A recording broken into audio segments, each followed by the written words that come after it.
செல்ல பிள்ளைங்களா அனைவருக்கும் வணக்கம். நான் உங்கள் அருள்வாக்கு அம்மா கிருஷ்ணகிரி மாவட்டத்திலிருந்து பேசுறோம்.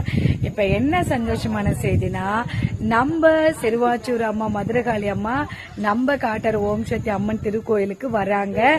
ஏன்னா லாக்டவுன் டைம்ல செய்ய சொல்லி சொன்ன சிலை வந்துட்டு கிட்டத்தட்ட 4-5 வருஷமா ஆயிடுச்சு.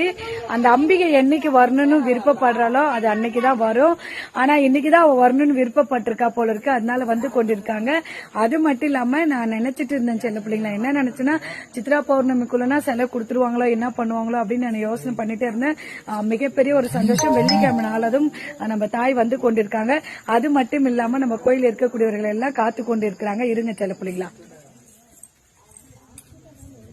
இங்க பாரு என்ன எல்லாம் ரொம்ப மனவேதனை உட்காந்துருக்காங்க. வணக்கம் எல்லாரும், வணக்கம் சொல்லுங்க, ஹாய் சொல்லுங்க. ருத்ரா ஹாய் சொல்லுமா. ஹாய் ஹாய் சொல்லு தங்கமே. Hi hi. பிரியா, நீ முழிக்கிற முழியே சரியில்லையே. அப்பா அங்க போய் உட்காந்துட்டாரு. எல்லாம் ஓடி போயிருங்க, எல்லாம் ஓடுங்க. நம்ம செக்யூரிட்டி அப்பா ஹாய் சொல்லுவாரு. அப்பா வணக்கம் சொல்லுங்க. வணக்கம். வணக்கம்.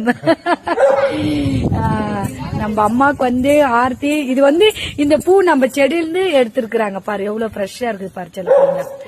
ஆர்த்தி எல்லாம் அம்மனுக்கு ரெடியா இருக்குது. என்ன எல்லாருக்கும் ஒரே சந்தோஷம், சிரிப்பு. என்ன சந்தோஷம்னா, ரொம்ப நாளா நாங்க எதிர்பார்த்துட்டே இருந்தோம் செல்ல பிள்ளைங்களா. அம்மா வர்றதுக்கு வந்து என்ன சொல்றது, ரொம்ப வருஷமா எதிர்பார்த்துட்டு இருக்கிறோம். அது என்னவோ அவளுக்கு மனசு இல்ல, இன்னைக்குதான் வந்துட்டு இருக்கிறா. சரி செல்ல பிள்ளைங்களா, எப்படி சொல்றதுன்னு தெரியல. இந்த நாள் இந்த தருணத்தை உங்களோட ஷேர் பண்ணணும்னு நினைச்சேன். கண்டிப்பா செல்ல பிள்ளைங்களா, அந்த அம்மனுடைய அருள் ஆசை உங்க எல்லாருக்கும் கிடைக்கட்டும். அனைவருக்கும் என்னுடைய மனமார்ந்த கோடான நன்றிகள் பல. நன்றி, வணக்கம் செல்ல பிள்ளைங்களா.